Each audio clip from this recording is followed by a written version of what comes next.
बिस्मिल्लाहिर्रहमानिर्रहीम। अस्सलाम वालेकुम। आज हमारा जो टॉपिक है वो Indian Ocean region power politics का टॉपिक है। उससे पहले हमने Euro Atlantic versus Asia Pacific के टॉपिक्स किए थे, जिसमें हमने एशिया पैसिफिक की पावर पॉलिटिक्स को देखा था। उसके अलावा यूरो अटलांटिक की पावर पॉलिटिक्स को देखा था, और उसके साथ साथ जो इंडियन ओशन की जो रीजन है आज हम उसको देखेंगे। सबसे पहले अगर हम देखें इंडियन ओशन रीजन की कि इसकी बाउंड्रीज किस एरिया से मिलती है। ये एशियन कॉन्टिनेंट है, और उसके अलावा अफ्रीका, ऑस्ट्रेलिया और साउदर्न ओशियन, जिसको हम एंटार्क्टिका कहते हैं, उनसे इसकी बाउंड्रीज मिलती हैं। उसके अलावा ये दुनिया का थर्ड लार्जेस्ट ओशियन है, और इसकी जो दूसरी सिग्निफिकेंस है या और जो इम्पोर्टेंट चीज़ जो इसको अहमियत देती है वो है कि ये 1/5 of the earth surface area cover करता है। रॉबर्ट कैपलन ने मतलब एक सिग्निफिकेंस बताई है इंडियन ओशन रीजन की।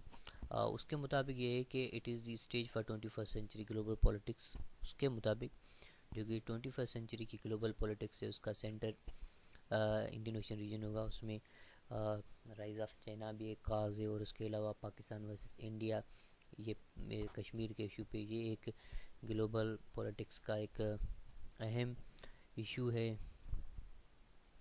और उसके अलावा जो इंडिया वर्सेस चाइना, ये सारी चीज़ें इसको अहमियत देती है। उसके अलावा energy security and Jio politics converging in Indian ocean. जो सेकंड है वो जो एनर्जी सिक्योरिटी है, जो क्योंकि जो कि चौक पॉइंट से जो स्टेट से वहाँ से ऑयल और क्रूड ऑयल वगैरह जो सारे गुज़रते हैं, और उसका मतलब जो कि वहाँ की रीजनल पॉलिटिक्स में जो टकराव हो रहा है वो भी उसको एक अहमियत देता है ग्लोबल अरीना में। उसके अलावा 2/3 petroleum traffic transfers from this area. तकरीबन 2/3 जो कि पेट्रोलियम की जो मतलब जो बिज़नेस होता है या जो उसका रूट है वो इस जगह से होता है। उसके अलावा दुनिया की बहुत सी अहम रखने वाली और इम्पॉर्टेंट स्टेट्स जो हैं वो इस रीजन में आती हैं। उसमें स्ट्रेट ऑफ हॉर्मोज है, बाबुल मंदाब स्ट्रेट है, स्ट्रेट ऑफ मलाका है। और ये जो सारी स्टेट्स है इनके डिफरेंट सारे इशूज़ हैं जो इनको अहमियत का बायस बनाते हैं। की जो पॉइंट्स को अगर हम देखें तो उसमें स्ट्रेट ऑफ हरमोज है, ये गल्फ़ ऑफ ओमान को पर्शियन गल्फ से मिलाता है, और तकरीबन 17 billion barrel oil per day यहाँ से गुज़रता है। उसके अलावा सुएज़ कैनाल एक अहम जो पॉइंट है यहाँ पे, जो कि रेड सी को मेडिटेरेनियन सी से मिलाता है। और अगर ये इलाका या ये चौक पॉइंट अगर बंद हो जाए तो तकरीबन जो यूरोपियन कंट्रीज़ है उनको एशिया तक आने के लिए 6000 माइल का सफ़र तय करना होगा। और 1956 में जब ये ऑपरेशनलाइज हुआ था सुएज़ कैनाल, उसके दौरान या फिर गल्फ़ वार जो हुई थी अरब इसराइल वार के दौरान भी इसके क्लोजर में मतलब दुनिया को मतलब इस पॉइंट ने हिला के रख दिया था कि और इसकी अहमियत आज तक मतलब एक एक अच्छा खासा असर रखती है ग्लोबल पॉलिटिक्स में। उसके अलावा बाबुल मंदाब स्ट्रेट है, स्ट्रेट ऑफ मलाका है, और सुंदा स्ट्रेट और मोज़म्बिक स्ट्रेट है। ये सारी चौक पॉइंट्स है जो कि ट्रेड के हिसाब से और डिफरेंट सारी इनकी पॉलिटिकल इम्पोर्टेंस है रीजन में। अब इस रीजन में रोल ऑफ चाइना काफ़ी इम्पोर्टेंट है, क्योंकि अगर हम देखें पैसिफिक में हमने जैसे पढ़ा था कि उसमें भी चाइना का रोल था, और अमेरिका और सारे अदर कंट्रीज़ का था। और अटलांटिक में हमने देखा कि यूरोपियन कंट्रीज़ की कंसर्न्स क्या थी और अमेरिका का वहाँ पे रोल क्या था। लेकिन ये जो इंडियन ओशियन की पावर पॉलिटिक्स है उसमें अमेरिका का इंटरेस्ट तो है, लेकिन रोल ऑफ चाइना काफ़ी इम्पोर्टेंट है, क्योंकि चाइना ने एक तरह से एक नेटवर्क बना के रखा है, एक नेट है, एक जाल मतलब अपना बिछा के रखा है इस रीजन पे। नंबर 1 आता है कि ये मिलिट्री बेसिस बनाने की एक एफर्ट में है। एक तो इनका बन चुका है जो कि जिबूटी में है। जिबूटी की मतलब जो स्ट्रेट है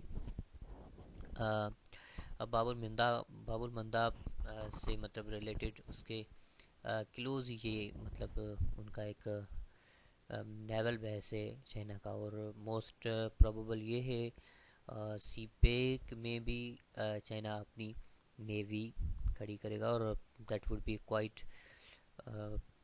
सिग्निफिकेंट स्टेप अगर ये हो जाए। और अब आपको पता है कि सीपेक भी चाइना का एक फ्लैगशिप प्रोजेक्ट है, जो भी उसके एम्बिशन से। और उसके अलावा हम्बनटोटा श्रीलंका का पोर्ट, वहाँ पे उन्होंने 100 ईयर्स की लीज पे लिया है। फिर चिटागोंग पोर्ट है बांग्लादेश का, वो भी under the supervision of China है अभी।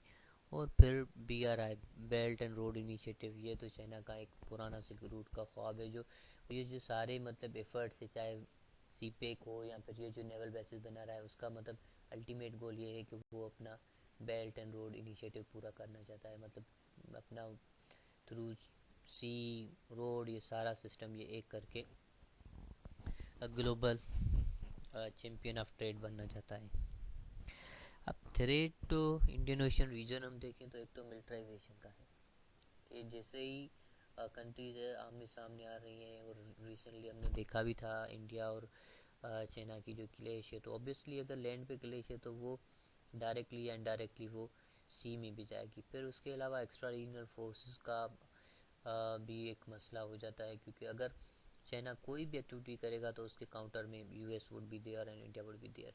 फिर यूएस के इंटरेस्ट भी हैं चाइना की ट्रेड वार की वजह से, और खुद चाइना और यूएस एशिया में रहना चाहता है, एशिया पैसिफिक, क्योंकि पैसिफिक एंड इंडियन ओशियन वो एरियाज मिलती जुलती हैं, तो उनका इंटरलिंक भी है। और उसकी मतलब एक तरीके से आप कह दें कि इंटरडिपेंडेंस भी ज़ाहिर होती है। क्योंकि अगर यूएस इस एरिया में इंटरेस्ट नहीं लेगा तो मतलब समझें कि he they are going away from the politics of Middle East and South Asia. और रिसेंट जो अफ़गान से उनका विथड्रॉल हुआ है, अब तो जो इंडियन ओशन रीजन है उनके लिए और भी ज़्यादा इम्पोर्टेंट हो गई। और फिर अगर चाइना अगर सीपेक की जगह पे अगर पाकिस्तानी ग्वादर की पोर्ट पे आ जाता है, फिर तो मतलब ये सारी चीज़ें वो अमेरिका देख रहा है, और पाकिस्तान को जो IMF के थ्रू या डिफरेंट टेक्टिक्स से प्रेशराइज किया जाता है, उसका ऑन दी अदर साइड अगर हम देखें, बिहाइंड द कर्टेन अगर हम देखें, तो ये एक इंडियन ओशन रीजन की जो पॉलिटिक्स है उसका ही इसमें एक ऐसे समझें कि एक अक्स है। फिर पाकिस्तान और इंडिया, ये भी इंडियन ओशन रीजन को इम्पोर्टेंस बनाती है। फिर चाइना का रोल जो मैंने डिस्कस कर दिया। फिर स्मगलिंग होती है गल्फ ऑफ एडन पे, पायरेसी की वजह से वो मशहूर है। फिर टेररिज्म, जैसे कि ग्लोबलाइजेशन के टाइम में हम रह रहे हैं, तो ग्लोबलाइजेशन ऑफ टेररिज्म भी एक थ्रेट है कि थ्रू सी कोई माइग्रेशन ना हो। और मतलब आज जो हमारा वर्ल्ड जिसमें हम रह रहे हैं, तो उसमें a country can not live in isolation. तो ये सारी चीज़ें हर एक मुल्क, हर एक कंट्री अपने माइंड में रखता है। सो अगर हम देखें जितनी एशिया पैसिफिक रीजन की इम्पोर्टेंस है, और पैसिफिक ओशियन की with Asia and Europe and America, और अटलांटिक ओशियन की भी देखा कि वहाँ पे स्ट्रॉन्ग इकोनॉमीज़ है। At the same Indian ocean की भी बहुत सारी इम्पोर्टेंस है, उसमें चाइना का रोल है, इंडिया का है, और जो एशियन कंट्रीज़ है, फिर आसियान वगैरह, ये सारी जो कंट्रीज़ है इसको एक इम्पॉर्टेंट जो पॉइंट कह दें आप, या एक इम्पॉर्टेंट एक पॉइंट ऑफ डिबेट कह दें, क्योंकि जितने भी राइटर्स हैं वो इस चीज़ को क्लोजली देखते हैं, इस पे आर्टिकल्स वगैरह लिखते हैं। सो हमारे 3 ये टारगेट थे, जिसमें हमने पैसिफिक को देखना था, और अटलांटिक और इंडियन ओशन को, and we are done with it. So hopefully I will try my level best to come as soon as possible with another lecture. Thank you very much.